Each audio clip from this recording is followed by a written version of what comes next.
Also, why is your ex-manager, Maggie, on our page liking comments? The same manager who wrote your book, Safe and Sound, by the Trans Handyman. And I know in this video, like, I'm coming off as, like, really sassy and kind of whatever, but this is the first time that I've ever been able to even address Mercury this way. Because, again, in my statement, Mercury enforced me to be their daughter and to play this daughter role for Mercury.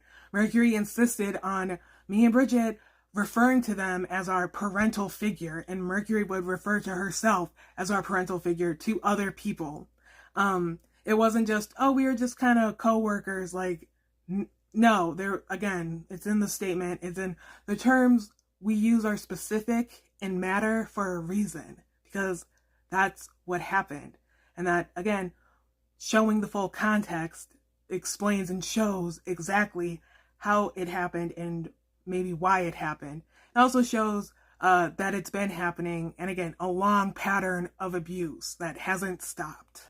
Oh, and Mercury, thank you for finally respecting one of our boundaries and removing that photo from 2015 that we asked since the beginning, since we worked with you, not to post pictures of us.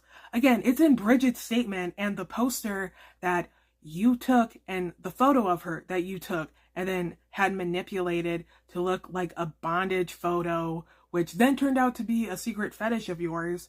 Again, you've said that and have been open about it. And so then you had her photo manipulated, edited like that. She didn't even have a say because you just said, oh, it's a gift to you. And if she explained, like she said before in all of the screenshots, please don't post photos of me. It makes me uncomfortable. So then you said, cool, let me sexualize you even more and make a poster of you and print it and do it all in secret and then just present it and say, well, we can't do anything now because I've already spent all this money to do it. And then even funnier, that show never even happened. It was just something Mercury decided to do. And then once Bridgett said, hey, once we said bye, then Mercury and the Weeba cult, thank you for finally calling it what it was, Mercury, Bridgett reached out and said, again, remove every photo of me and video content. I've never consented to it. I've never okayed it. And even if I did, just remove it. That happens in burlesque all the time. People remove it because they're not weird about other people's intimate content. And Bridgett had to jump through so many hoops to get that photo taken down because even your Weeba members, who they even said, oh, this isn't a democracy, this is all Mercury. So it's in text. Even they were like, no, we can't remove this photo. No, we can't remove this photo. Like in 2018, this was still going on. And then finally, after reaching out and finding the artist and reaching out to them, the artist quickly took it down without an issue. But again, just so many hoops to jump through because why should Bridgett have any autonomy over her own body? Right, Mercury? So thanks for finally taking down that one photo from Tap It. You know, the show that you essayed Bridgett in, and again is in our statements about how that went down. But you know, you can just make up lies and slanderous shit, right, Mercury? So I'll give you time. You can address all the actual statements I've made and all the actual statements in the timeline I made instead of just using a big paintbrush to just say, actually, nothing they say matters because I'm just going to make up lies about them to try to discredit them and their character so no one believes them.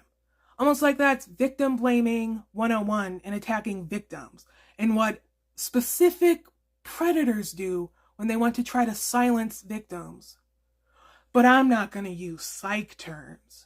And to everyone who has actually taken the time to read through both statements and then gone through the video evidence and understands the context and everything that we've shown and put work into doing and explaining our abuse and our story, which again is hard for every survivor. So thank you to everyone who's been really supportive. Again, We tried coming out before about this and we were mocked, victim blame, told this shouldn't be out in the public. It's Mercury's troop. She can do whatever she wants to you. If it was so bad, you should have just left. Again, that's all explained in my statement. So for everyone who actually gets it and understands what's going on and sees things for what they are, thank you for believing me and showing your support to survivors and victims of abuse. Because that's also a huge reason why we're coming out, is because it's important for abuse survivors to come out and share their experience and share their stories to show other survivors and victims that this behavior is not okay, it's not acceptable, and it will no longer be tolerated. We are past the Me Too movement. We're not tolerating this kind of behavior anymore. Abuse is genderless. Anyone can be abused. Anyone can be a victim. Thank you for the support.